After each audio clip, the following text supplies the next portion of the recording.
Welcome home to USA Global TV and Radio, a place where dreams take flight, with authentic storytelling, diverse perspectives and meaningful conversations, where global stories unite and bridges are built beyond all borders. Discover world-class education, entertainment, hope and inspiration. Together, we're building bridges worldwide. Subscribe to our channel, USA Global TV. Download our app, USA Global TV. Be our guest or join our team. Visit usaglobaltv.com. Thanks to our founder and executive producer, Dr. Jacqueline Kerbeck. Music score by Yeffy Tang from Cloud Road Music. Voiceover artist Mike Porter. Creative direction by Paul Garcia. USA Global TV and Radio, your home for global connection. All rights reserved. This video and its contents are the exclusive property of USA Global TV and Radio. Unauthorized use, duplication or redistribution in any form is strictly prohibited. Welcome to Talking Heads on USA Global TV and Radio, where wisdom meets experience. Join a dynamic lineup of thought leaders, professionals, and changemakers from around the world. Dr. Madeline Chan from the UK, Mariska Dupreya from Australia, Red.olaughlin from Texas, USA, Carolyn Heward from the UK, Zunette Lub from Cape Town, South Africa, as they share expert insights, personal journeys, and impactful strategies for success. Talking Heads isn't just a show, it's a global stage for education, collaboration, and inspiration. So elevate your knowledge, expand your perspective, engage in conversations that matter. Streaming globally, empowering locally, this is Talking Heads, only on USA Global TV and Radio.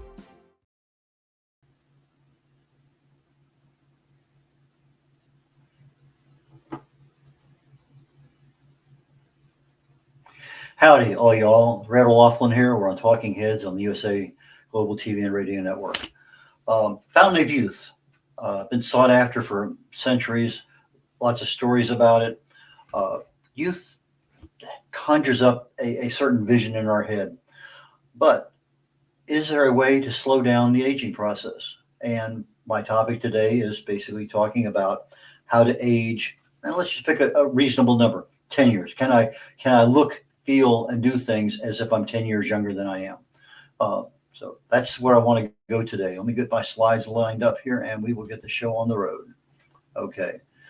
How to age 10 years slower, essentially metabolic mastery. If you can control your metabolism, particularly down at the mitochondrial level in your cells, that is where everything, the magic begins. As we get older, a lot of that stuff starts to decline, fade, dysfunction, lots of things happen. So we're going to talk about what do we really have control over today. Our show is seen on Amazon Fire, Zizzle TV, E360 TV, YouTube, Android TV, Apple TV, a lot of different social media and more. And my programs are all for awareness and education. And again, this is a live streaming TV. Yes, there will be podcasts, audio products down the road after the show is over. My website is red.olaughlin.com, red like the color R-E-D, O'Laughlin spelled O-L-A-U-G-H. L-I-N, red.olaughlin.com. My books, all my social media, everything is in there in order to get in touch with me. YouTube has USA Global TV. And if you want to look for live shows for archives, I have some archive shows also on my website, red.olaughlin.com. But YouTube is probably your best choice. There are a lot of choices out there, but YouTube, there's a couple different programs there available for the USA Global TV and Radio Network. I'm a researcher. That's what I do nowadays. I spend several hours every day, and I just go looking for things, primarily something dealing with longevity, something dealing with an age-related disease, something that I can prove my health as I'm getting older. You know, I'm retired. I want to be able to enjoy my life a lot better, or at least at the same level I did 10, 20 years ago. Never been in the pharmaceutical or medical fields, but my first degree was in chemistry. I got 5 total academic degrees, all in different subjects. Lots of reasons for that. But I also have a bunch of professional certifications, primarily in the areas of quality assurance, reliability engineering, and logistics engineering. I spent 31 years in the military, got a chance to travel to 62 countries, got an invitation to Vietnam, got an invitation to Bosnia, retired as a Navy captain, and for about 16, 17 years as a naval aviator, and I flew in P-3 aircraft. I focus today on cause and effect relationships. If I can treat a cause, I probably have some level of success. But most everything we do nowadays in our medical industry is we're treating symptoms. But when you're treating the symptoms, if the cause continues to be a problem, it can get worse and actually create some problems down the road. From a personal note, been married 57 years, a couple of kids, 3 grandkids, and 1 great-grandson that'll be 2 here just after the first of the year. A best-selling author of several books, independent publisher. I've published books for about a number of authors, about 50 books total. Distinguished Toastmaster, writer. I've got over 1,000 articles, mostly on health and wellness, longevity, age-related disease on LinkedIn, about 1,500 on my website. International TV host. Last year, I ended up in 2 different categories, number 2 in one, number 6 in another. For 6 months of this year, I was number 1 host in my category. At the 6-month mark, coming up here at the end of the year. I hope that continues, but it is what it is. So we'll do the best to maintain.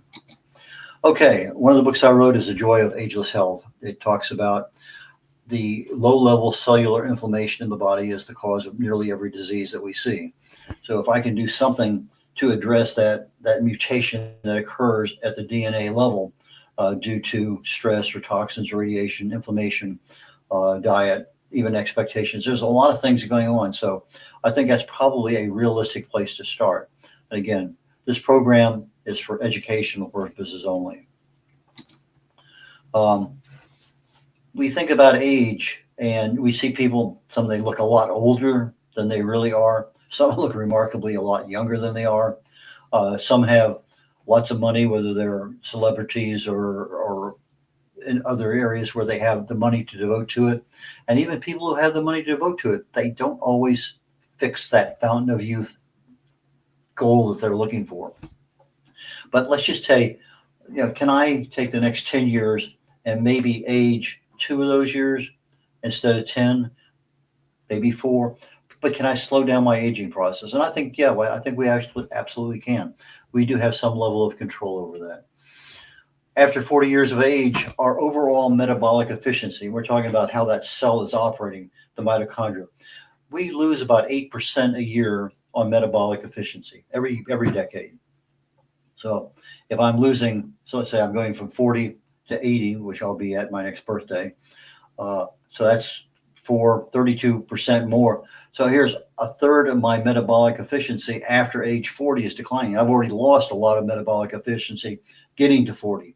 So we're not seeing people walk as quickly as they used to. They may think well. That always seems to be one of those conundrums that, the 92 years of age, but sharp as a tack. But the body doesn't support the brain. It operates slower. Our brains max age out about 24 years of age. You really don't grow much older than that. So you may be in an 80-year-old body, and if things are working well, you still have your 24-year-old brain.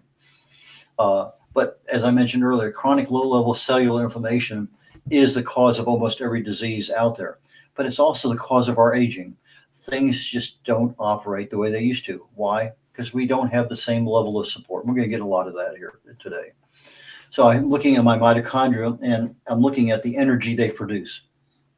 As I get older, I want to be able to zip up the stairs or go run a couple miles. I can't do that because my mitochondria is just not providing the energy I need. There's a certain decline that happens with age. Can I address that issue? Yes, we'll be talking about it. So there's a lot of factors like anything else in our bodies. They're so interrelated with each other. You try to fix one, but these other 4 over here you ignore. And even though you spent a lot of time fixing that one, you're not seeing the level of improvement that you want. But again, we have a level of control, but you have to look at a bigger picture and do that one and that one and that one in order to see the bigger picture grow. So let's talk more detail here. So we can slow our aging by, let's just look at just a couple, 3 things here. Mitochondrial efficiency. If I can improve that, if I can just stop the decline, that's doable. Can I improve the efficiency? Yeah, very doable. So that's one mechanism. Cellular inflammation. Well, we hear about these free radicals that just living, thinking, breathing, exercising. Our bodies go through this. You start eating things, again, food, preservatives, toxins, all sorts of things 24/7. Our DNA and our cells are being attacked relentlessly. Well, if we have a good immune system, if we're eating right, we're providing the right level of antioxidants, we can reduce cellular inflammation. One of the key things I tell people, I haven't missed an annual physical since 1967. I had a flight physical in 1968 and never missed. I've had annual physicals ever since. I just had one. One of the measures, one of several, but one of the measures that I always make sure I get is called C-reactive protein. It tells you how much inflammation there is in the body. Most of the time, mine is unmeasurable. It's less than 0.25. Yeah, there may be something there, but you have to go to a different test to get it. But if it's that low, is there a concern? But you can measure it, and let's say it's a higher number than that, double digits maybe. But it won't tell you where in the body is at. But it will tell you, hey, I need to go talk to somebody and find out what's going on, because there's something happening. It may be an infection, it may be a tumor growing, we don't know. But it's a good test, and that cellular inflammation is something that we do have control over. We can stop having birthdays, but we still age. That doesn't solve any problems at all. You're addressing a symptom. Well, my last birthday was 39th. Well, that may be fine 40 years ago, but that's not a solution. But what can we do? Well, that's what I want to talk about. I did several sessions on the hallmarks of aging and the hallmarks of health. Different animals, but in each case, when you get down into the real nitty-gritty detail, the cellular level, what's happening, chemically speaking, to cause the aging process or to improve our health or cause our health to go the wrong direction. Well, I was amazed. I came into this thing pretty wide open. And the thing I learned was that we make lifestyle choices every day. You know, what do we eat? What exercise do we do? The quality of the sleep that we get when we go to bed. What do we watch? Our exercise, stress management, lots of lifestyle choices that we face with every day. And they become habits. They become our comfort zone. But if we are looking at maintaining good lifestyle choices, no smoking, not being obese, managing our stress. It's a lot of things that if we do it on the good side, they all affect the hallmarks of aging and the hallmarks of health very similar. They do the improvement into things. It's almost as if you have a gene and you turn the switch on and good means I'm feeling pretty good. And conversely, if I'm overweight, I smoke, I drink a lot, I eat the wrong kinds of foods, they're all prepared the wrong way. Those things as bad lifestyle choices can affect the way you look, the way you act, and the color of your hair, obviously, as the song used to go.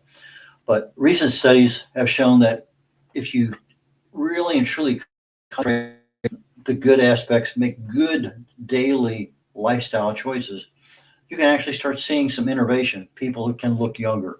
You know, just take the stress issue alone. I've seen people, 3 years ago, I mean, they looked terrible. Then all of a sudden, here's a picture of them now, and they look 10 years younger, or even more than 10 years younger, just from an area of addressing stress. But they're saying that realistically, in about a 12-week period, 3 months, you could see a biological age reduction of 2 to 8 years.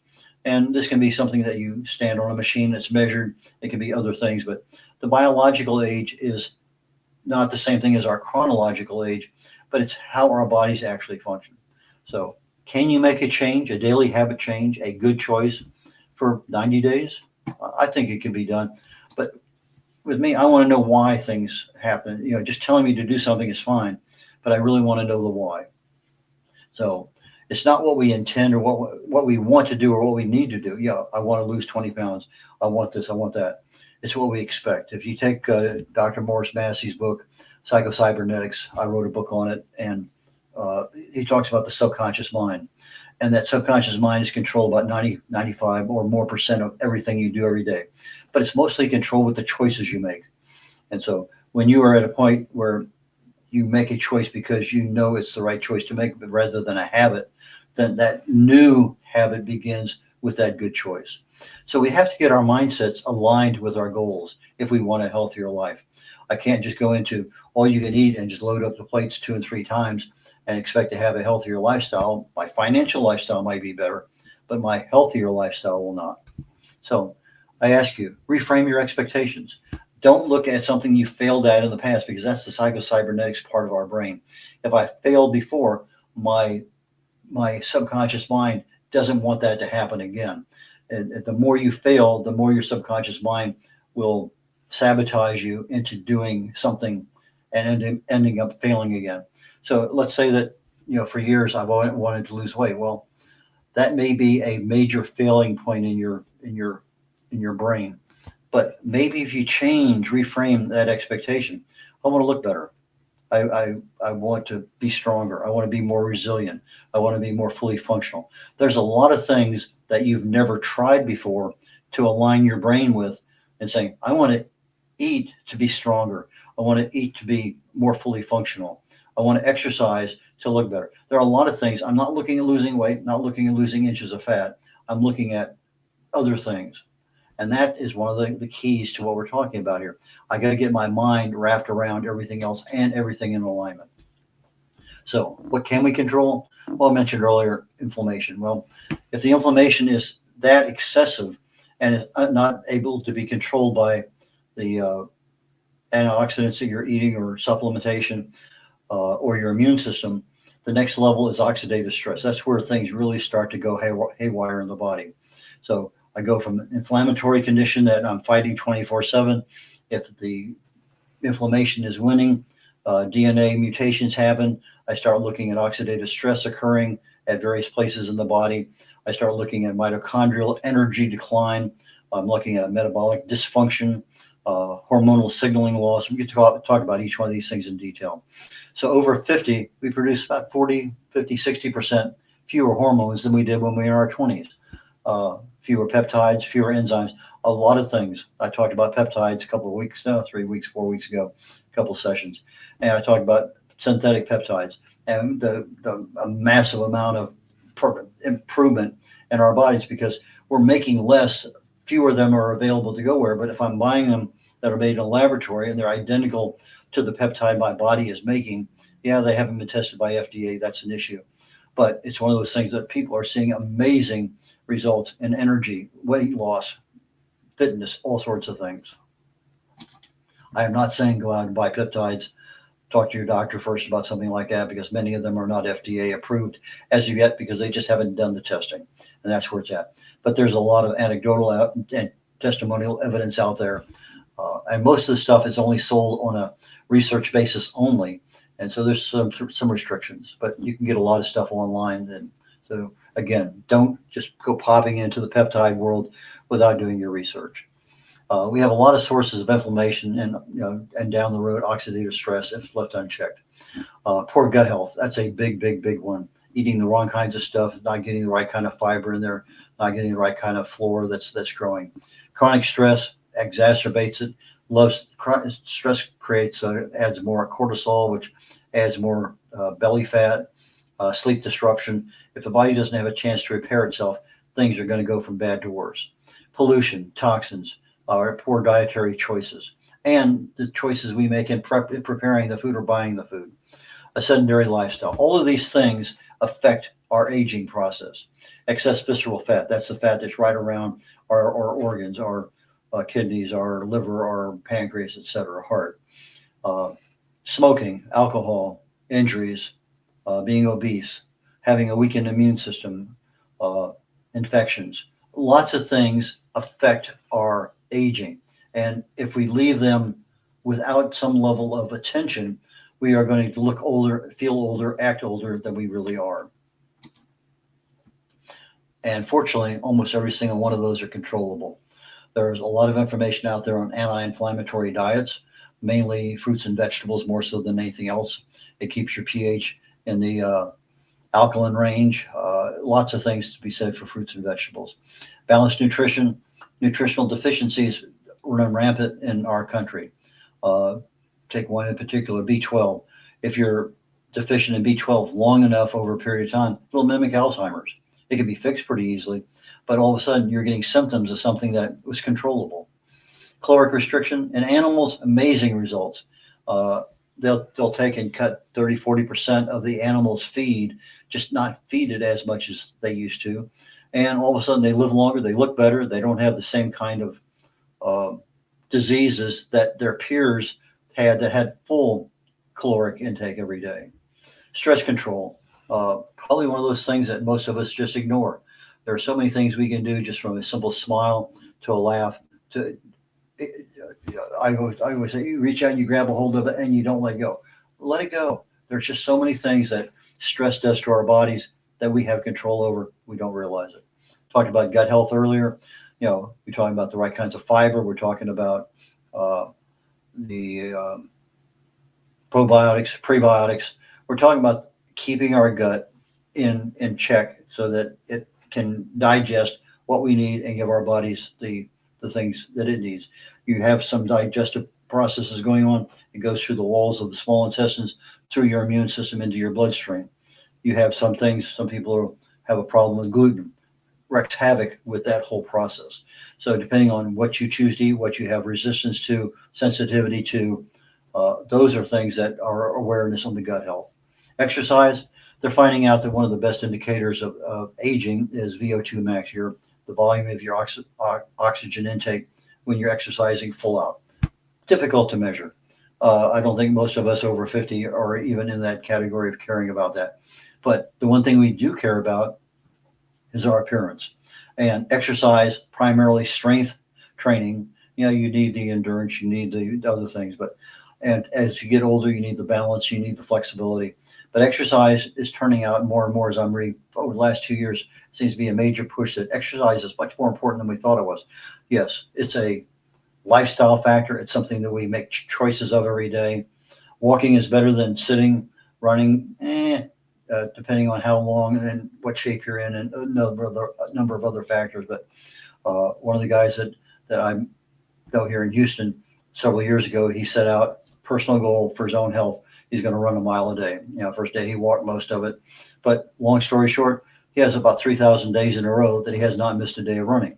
Well, that was something that he got into very slowly, got the right kind of equipment, the right kind of training, right kind of endurance anyway. So lots of things you can do there. The quality of our sleep is super critical. A lot of supplements are out there. So if we're looking at, maybe I need more vitamin K2 because I'm not getting into my diet, maybe that's what I want to get as far as supplement. One of the things that we see a lot of times on these multivitamins, multiminerals is vitamin E. E is an echo. There's 8 different vitamin E's. There's 8 different molecules. We get one usually, and it's a synthetic. It's nearly worthless in our bottle that says vitamin E. So they have it on there. Yeah, you're getting it, but it's not the same thing as going out and buying a bottle of mixed tocopherols and tocotrienols that are the compounds that make up vitamin E. And the same thing can be said for the kinds of supplements you get, calcium carbonate versus calcium citrate. There's just the kinds of things are bioavailable in the body. And one of the things that I always push is periodic evaluations and testing. I mentioned the C-reactive protein. It's a protein our body makes when we're stressed out. We have a lot of infection. It makes a lot more. But again, it doesn't tell you where. It just says, yeah, you got a lot of problems. Okay, here. Oops.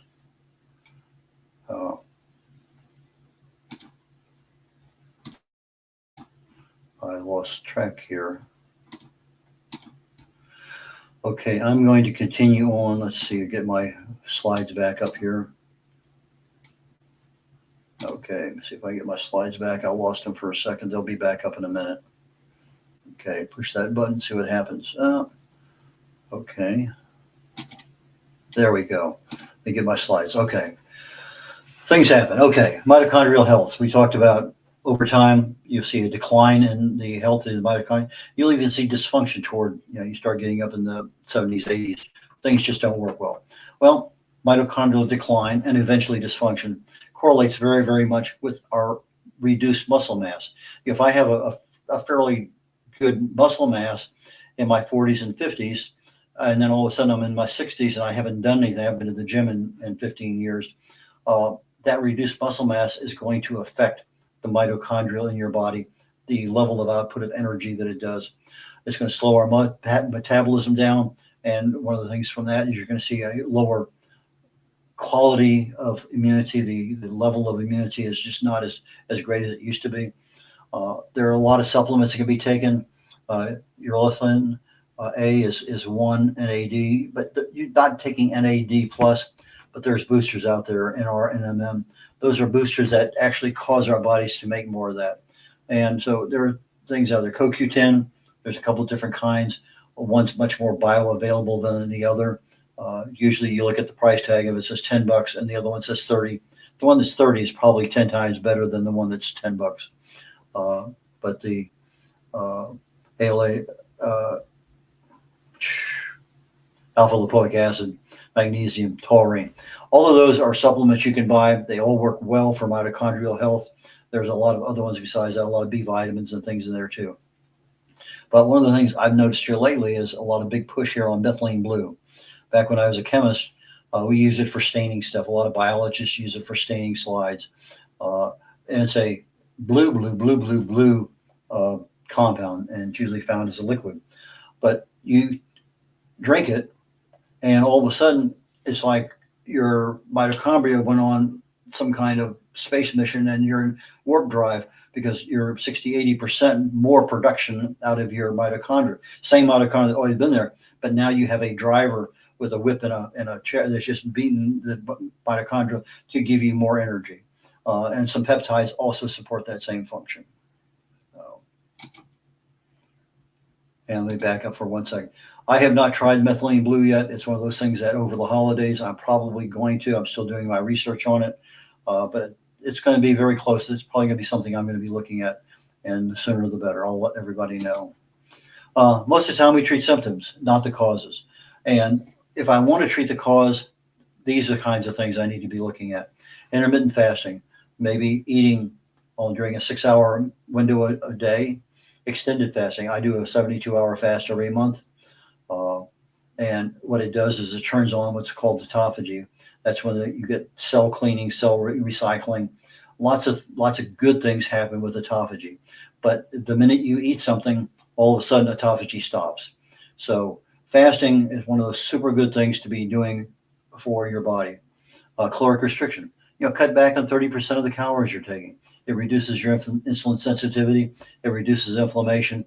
It gives your body time to really and truly, I'm not having to work overtime to digest everything I have. If I go into fasting, now I'm actually allowing my body the time to recoup, repair, and do everything I need to do.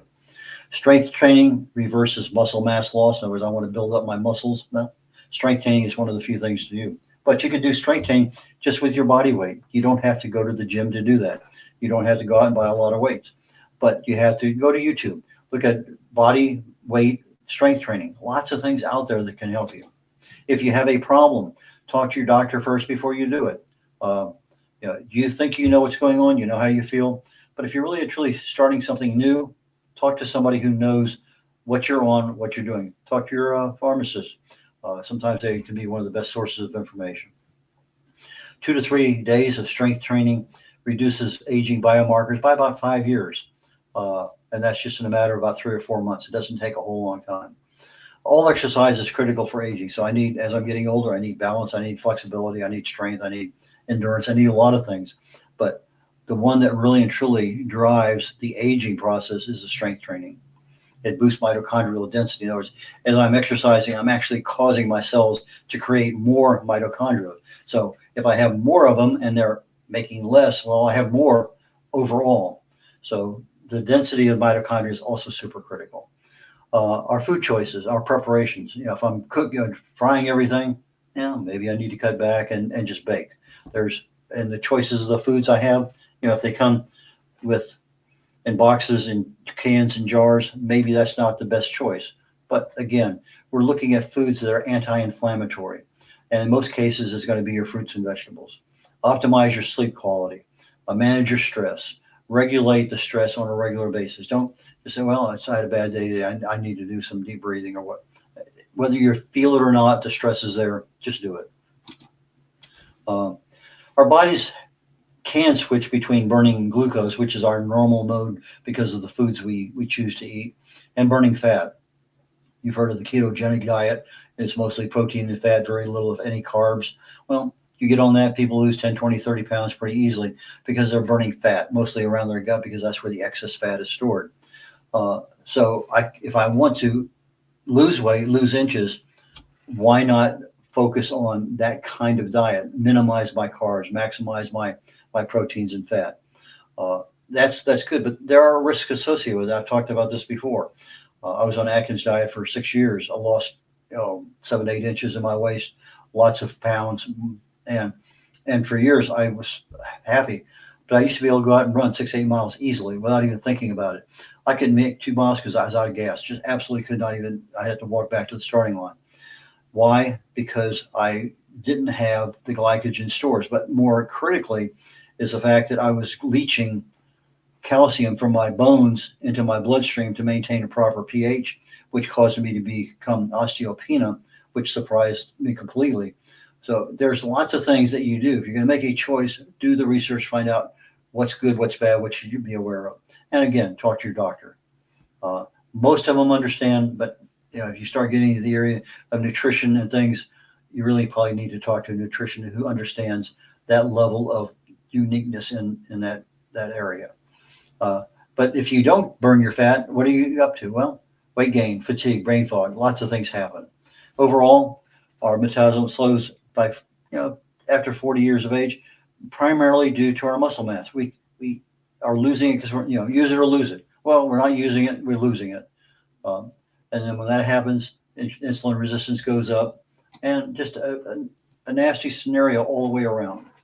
Let's talk about hormone availability and decline. Chronic inflammation, lower mitochondrial output. These are things that are there, and I'm going to get into the hormone thing here in just a second. But if I want to look at what options are they telling us today, I heard this thing as I'm doing my research: protein timing. It used to be, I want to carb load before I exercise, and then I want a protein load after I exercise. Well, now they're saying that maybe I really want to time my protein intake, certain amounts, certain times of the day. I see a lot of value in that because it's keeping your body in a constant mode. But if you're in intermittent fasting, you're not having a breakfast, so there's no morning protein that you would typically have there, eggs and bacon, for instance. But there's a lot to be said with the protein timing. I'm becoming more of a believer in that. Strength taming, obviously. Carb cycling, that's another one. I'm not a big believer in carbs, but there are probably some times in there where I want to go a day or two and not have carbs, where I can allow my body that relaxation. Low glycemic index foods, these are things that have less and less sugars, refined starches and stuff. Fasting, I'm a big proponent of that. And we've already talked about several things with nutritional aspects of mitochondrial health. What can we expect? Well, if I'm intermittent fasting, I expect metabolic markers to improve literally within a month. Resistance training, you can see insulin resistance improve. In other words, you're getting out of the resistance and more into the sensitivity by at least 50% or more within a month or two. Warning signs, you start looking at your belt. Are you increasing the size of the belt, or are you decreasing the size of the belt? Your midsection is a pretty good indicator of weight or fat gain. Are you experiencing more fatigue? Is it harder to wake up in the morning? Is it harder to go to sleep? Are you craving sugars? Lots of things in there are clues. They're subtle hints as to what your body is going through. Do I have elevated glucose readings? Are you starting to become pre-diabetic? Well, these are all things that can be measured, and there are certain things that we can take. But some of us, it took me a long time where I can say, okay, Monday I'm going to go on a 3-day fast. A lot of people can't fast for 24 hours. It's just a problem, whether it's a mental problem, some subconscious mind. It may be a medicinal problem. Their drugs they're on just won't let them do that. They have issues, and they have to have the food to offset that.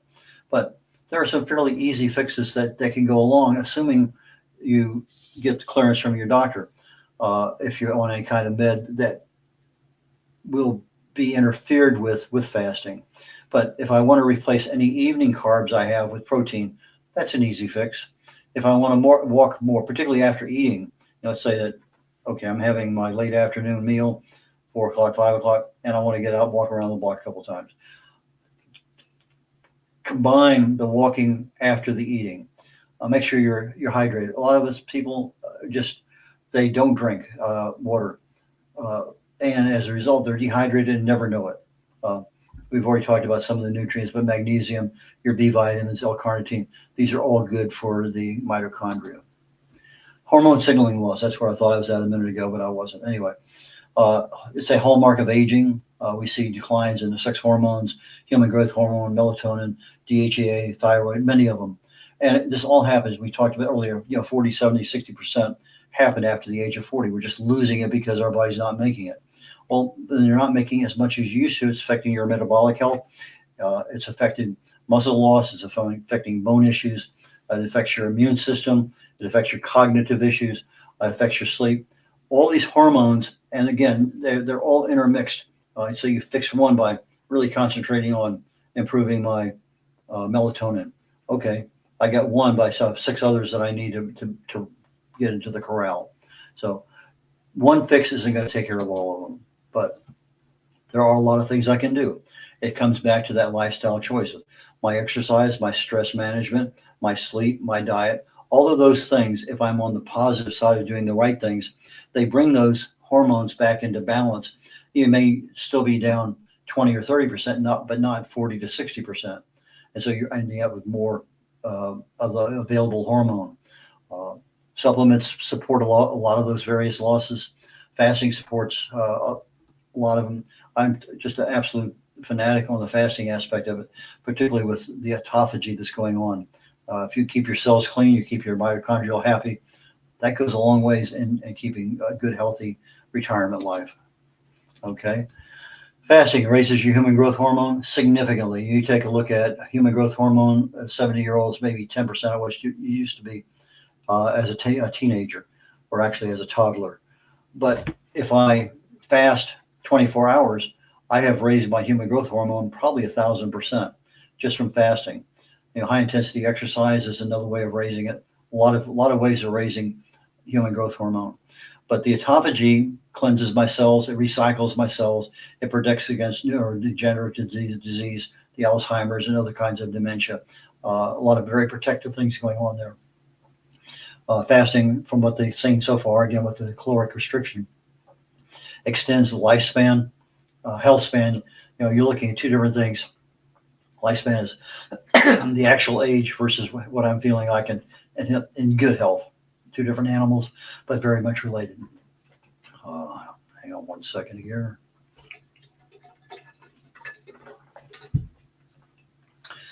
If I can switch my fuel source of my body from glucose to fat, now I'm burning fat. I'm reducing the fat around my gut. I'm also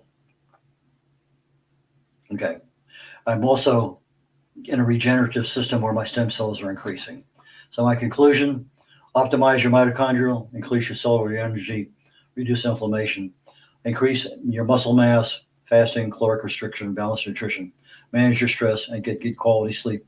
All of those things will slow your aging process down by at least 10 years, and you can see some of those results literally probably by the middle of 2026. But anyway, that is the message for today, and I look forward to seeing you all next week. Take care now.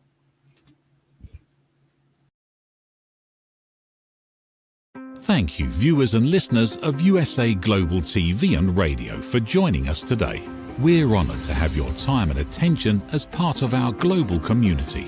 At USA Global TV and Radio, we believe in the power of authentic conversations, meaningful connections, and creating a world of possibilities together. Want to be part of something bigger? Join our team of elevated listeners at usaglobaltv.com, a space where your voice matters and your ability to listen transforms relationships. Stay connected with us across all our platforms for thought-provoking discussions, expert insights, and empowering stories. Subscribe to our channels at youtube.com/c/usaglobaltv. Follow us on social media and explore the endless opportunities we're creating for growth, learning and inspiration. Together, we're not just broadcasting, we're building bridges and changing lives one conversation at a time. For inquiries, contact us at info@usaglobaltv.com. Music by Johnny Dyes. Produced by Executive Producer and Director Dr. Jacqueline Kerbeck. Voiceover by Mike Porter. Creative Direction by Paul Garcia. All rights reserved. Copyright 2025. Visit usaglobaltv.com to view our full terms and conditions.